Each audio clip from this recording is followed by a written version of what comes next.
peace and infinite blessings to all my beautiful friends out there. I hope you're having a good day today.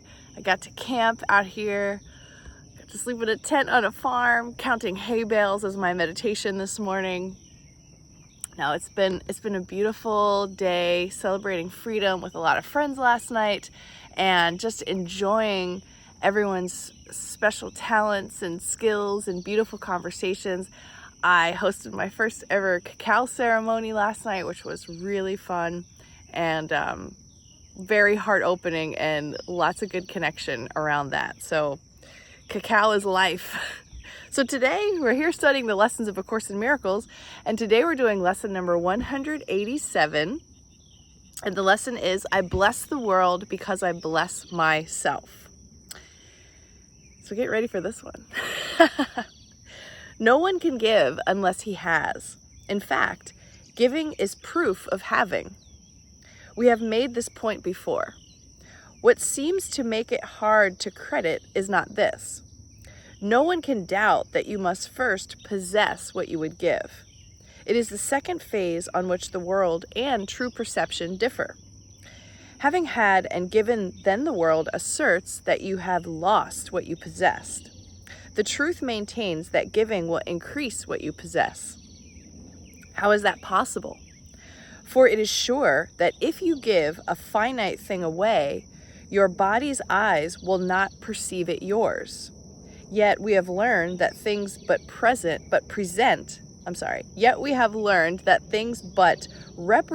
the thoughts that make them. And you do not lack for proof that when you give ideas away, you strengthen them in your own mind.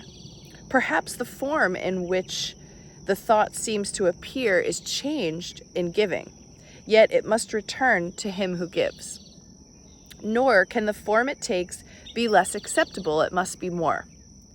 So I know this is one that sometimes we have a tough time understanding because we think about exchanges, energy exchanges, giving and losing. Like, you can pay for something and you see the amount of money in your bank account decrease, but what's actually happening on the energetic level is almost the opposite.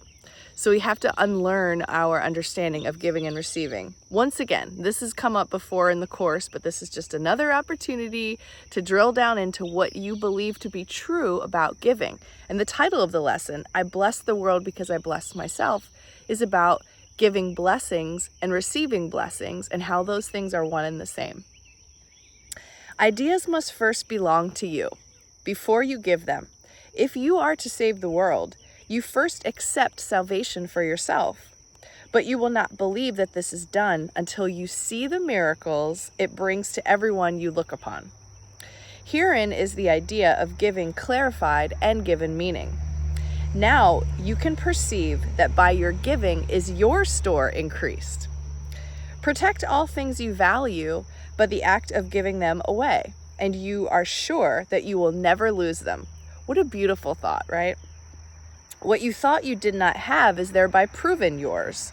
Yet value not its form, for this will change and grow unrecognizable in time, however much you try to keep it safe. No form endures. It is the thought behind the form of things that lives unchangeable. Give gladly. You can only gain thereby. The thought remains and grows in strength as it is reinforced by giving. Thoughts extend as they are shared, for they cannot be lost. There is no giver and receiver in the sense the world conceives of them. That's a good point. There is a giver who retains, another who will give as well. And both must gain in this exchange, for each will have the thought in form most helpful to him. What he seems to lose is always something he will value less than what will surely be returned to him. Never forget, you give but to yourself. Who understands what giving means must laugh at the idea of sacrifice. Nor can he fail to recognize that many forms which sacrifice may take. He laughs as well at pain and loss at sickness and at grief, at poverty, starvation, and at death. Now think about that. If you were to laugh at all those things, it would seem inappropriate and maybe rude. But from the Course in Miracles perspective, all these things are confused thoughts in our mind where we don't understand giving and receiving, and the idea that we're creating our own suffering. He recognizes sacrifice remains the one idea that stands behind them all, and in his gentle laughter are they healed. So it's this idea of sacrifice. When we experience all these things that Jesus just mentioned, pain, loss, sickness, grief, poverty, starvation, and death, we are confusing this concept of sacrifice with what we're experiencing, rather than being empowered and taking responsibility for creating every second of whatever the misery is. Never believe that you can sacrifice. There is no place for sacrifice there is no place for sacrifice in what has any value. If the thought occurs, its very presence proves that error has arisen and correction must be made. Your blessing will correct it. Given first to you, it now is yours to give as well. No form of sacrifice and suffering can long endure before the face of one who has forgiven and has blessed himself. The lilies that your brother offers you are laid upon your altar, which the ones you offer him beside them. Who could fear to look upon such lovely holiness?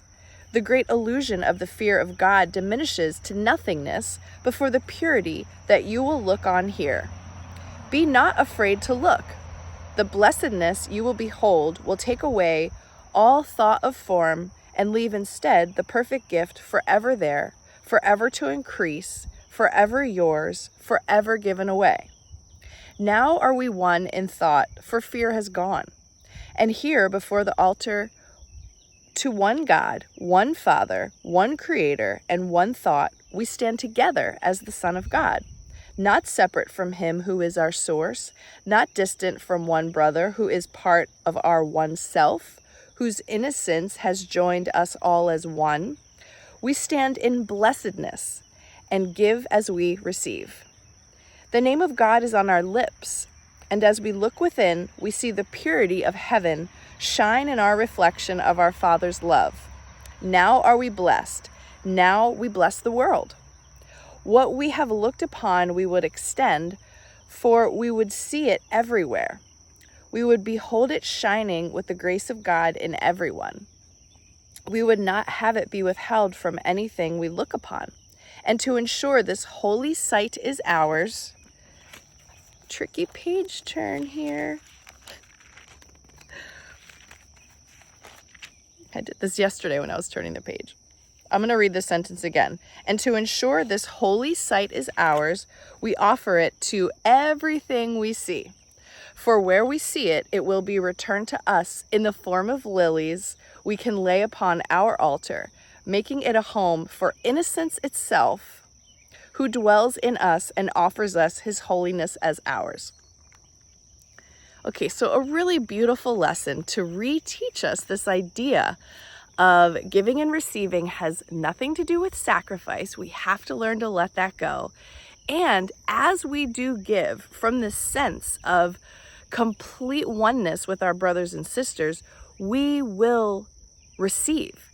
And so we have to surrender to that. I think a lot of us are living in a scarcity mindset and afraid to share, afraid to give, concerned that you won't be reciprocated, or maybe it won't be appreciated, or there'll be confusion about the exchange, and so you just avoid it entirely. Whatever the case may be, really to embody this freedom. It's July 5th today, so a lot about freedom yesterday. Embodying this freedom means trusting and surrendering to God, to the Holy Spirit, to whatever you call your higher power, your guides and teachers. Ask them for help as well. That you're never going to sacrifice, you're never going to lose by giving. So bless yourself today, and as you do, you're blessing the world, and all is well. Lots of love to you. Have a wonderful day, and I'll see you back here again on the next video.